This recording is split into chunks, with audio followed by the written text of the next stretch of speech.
it is time to post my July TBR. These are all physical books, and we're going to go through ebooks and audiobook I plan to read as well, so let's get started. The first book that I'm going to read is Fourth Wing by Rebecca Yarros. I'm sure everyone and their mothers and their grandmothers have heard about this by now, but I was lucky enough to get the pretty sprayed edge edition.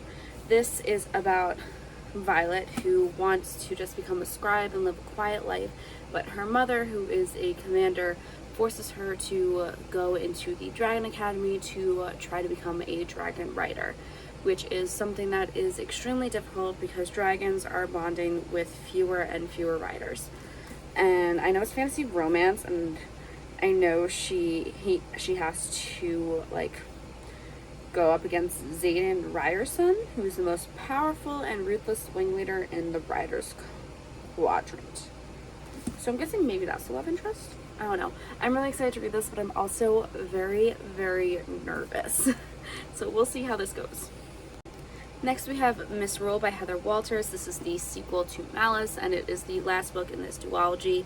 This duology is a dark retelling of Sleeping Beauty, and it focuses more so on the Maleficent-like character.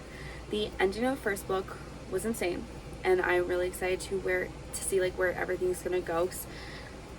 The first one I gave 5 out of 5 stars. It's one of my new favorite fairy tale retellings.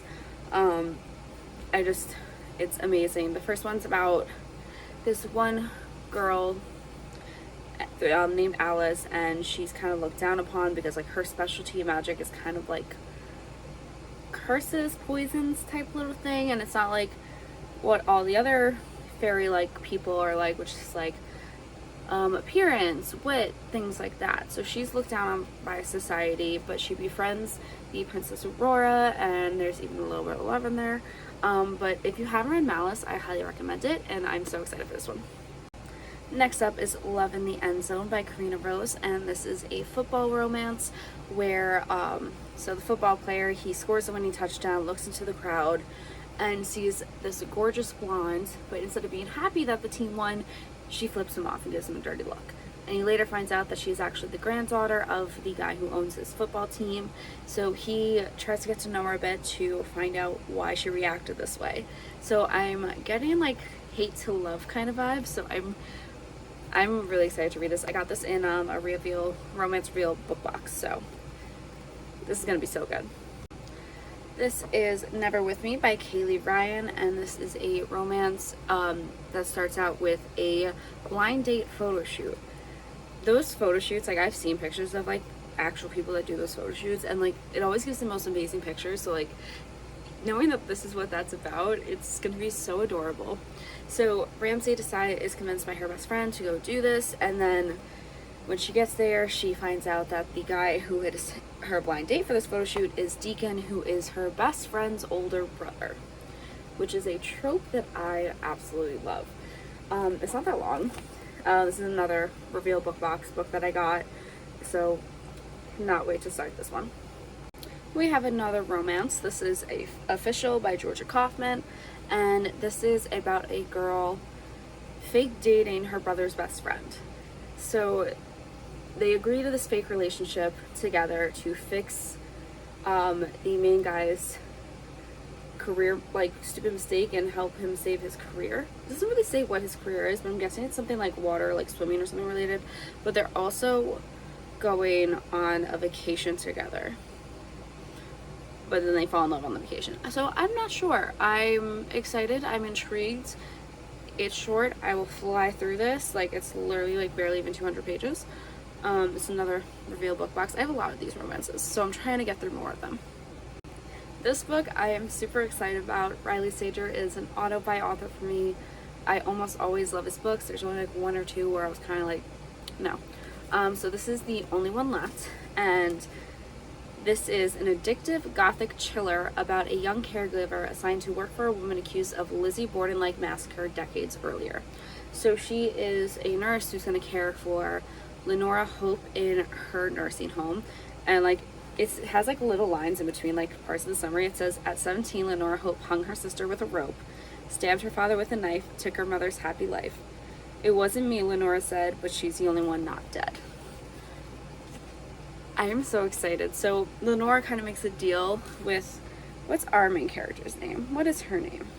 Kit. Her name is Kit. Lenore makes a deal with Kit that she will tell her everything if Kit like helps her write it all down. And Kit discovers there is so much more to that night that her family, when Lenore's entire family was killed, than everyone thought. This sounds so creepy, and I am so excited for it. I can't wait. Okay, the next book is Brandon Sanderson's second secret novel, so if you don't want to see anything about it, skip ahead in this video to the next book, but I'm going to talk about it now. So that was your warning. This is the Frugal Wizard's Handbook to Surviving Medieval England by Brandon Sanderson. I really don't know what this is about. I just know he gets sent back to medieval England. I always like to go into Brandon Sanderson books blind, but it's a gorgeous copy of it. I'm so excited to read it. I believe you can actually get copies of this in Barnes & Noble. I saw the normal version in Barnes & Noble, so if you do want to read it, you can go get a copy now. Super excited for more Brandon Sanderson. The next book I plan to read is a reread because the sequel is coming out this month and I have an e-arc, so we'll talk about that one in a bit. But I'm going to reread House of Salt and Sorrow by Erin A. Craig. This is a dark and spooky retelling of the 12 Dancing Princesses, and it's just so creepy. Like, it's set on a manor by the sea, and it's just the atmosphere of this book. I gave this 4 or 5 stars. I think 5 stars when I first read it. I love it. I can't wait to see if I still love it, and I'm so excited to get back into this story. Okay, so the sequel I was just talking about is House of Root and Ruin, and this takes place years, I believe, after the events in the first book. All the sisters have kind of scattered across the land, and there's an opportunity for them to meet back up. 2 of the sisters, I believe, stayed at the manor, and so one wants to leave the manor to go paint a portrait of their son or something, and then the other who's still there is like, I still see the ghost, like, we got issues. So I'm really excited to be back in this world and see what else this author has. I love this author. I love the atmosphere she creates, so I'm really excited. Next up is Poison Empire by Elise Thompson, and this is described as like Cinderella meets Lamora. So I'm super intrigued.